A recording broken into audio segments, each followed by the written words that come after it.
Very few people have ever called a patient and said, my name's Dr. Reese and I'd like to give you hepatitis C. But that's really how the conversation started.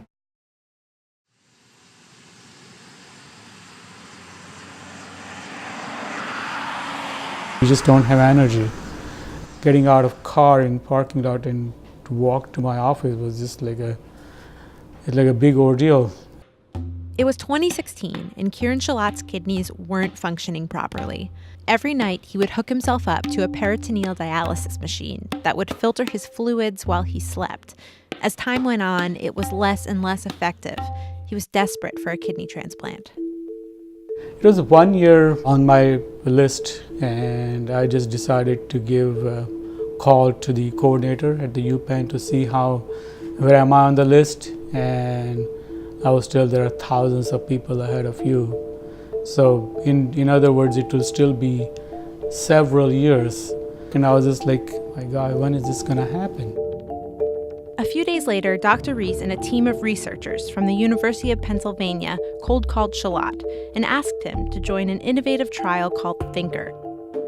Basically, the plan was to find people willing to accept a kidney infected with hepatitis C, transplant the organ, and then use drugs to treat the virus in the recipient. There are nearly 100,000 people waiting to receive a kidney. Meanwhile, we toss out hundreds of hepatitis C infected organs every year. Because of this enormous waste, the doctors at University of Pennsylvania felt like this was a trial that they had to pursue. I think the trial happened because we made a connection between two new big events. The first is that new therapies had come that could cure hepatitis C. The second is that we were learning that there were more and more people who wanted to donate their organs with hepatitis C, but no one would take those organs. So once we connected those two, we realized that we ought to find a way to take those organs, find patients who would accept the risk, and then treat them with the new medicines.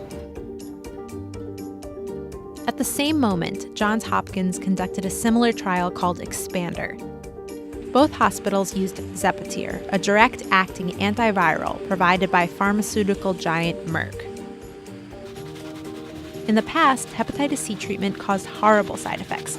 It caused complications with transplant patients and was only about 50% effective. This new drug, and a few others like it, were game changers.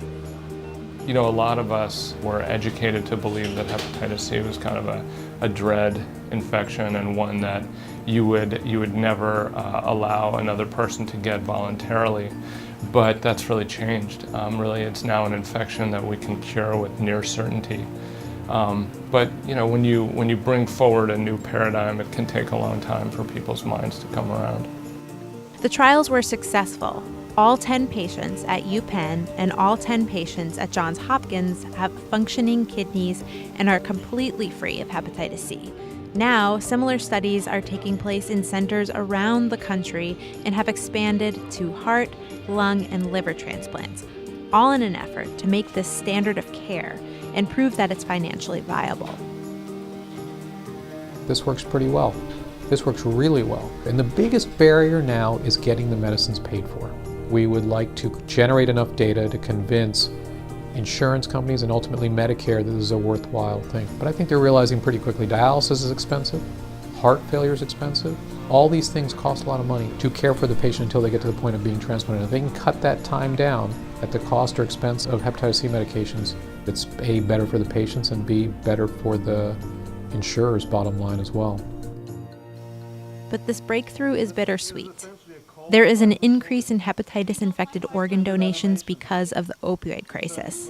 The number of donors dying from drug overdose has increased from 1% in the year 2000 to 13% today, and many of those organs are infected with hepatitis C. These organs are being made available because a family is making a decision and giving a gift at a very difficult time. And to discard that gift really just adds a layer of tragedy into an already very sad situation. I think providing the data that shows these organs from overdose death donors and from hepatitis C infected donors can be used to save lives really has a benefit across the board, both for transplant recipients and donor families. I think within the next year we're going to have the ability to transplant kidneys, hearts, and lungs, and really livers too, all from the same donor. I hope that will be meaningful to the donor families, that so much good could come of a terrible event, and probably tremendously meaningful to these recipients, some of whom are on death's door. Only about 50% of people on the transplant list will ever receive a kidney, but Kieran took a chance. He enrolled in the UPenn trial and waited less than 5 months for a kidney instead of waiting 5 years. If I had not gone for this option and chosen to wait for 4 or 5 years, I probably wouldn't be here healthy talking to you. Today I feel how I felt maybe 12, 15 years back. I mean, just the energy level, doing a lot of things that I probably would have missed out for sure. It is a difference of a clear, bright day and a dark night. Side Effects Public Media is a reporting collaborative led by WFYI in Indianapolis. Our partnership includes KBIA in Columbia, Missouri, St. Louis Public Radio, Illinois Public Media, WOSU in Columbus, Ohio, and WNIN in Evansville, Indiana.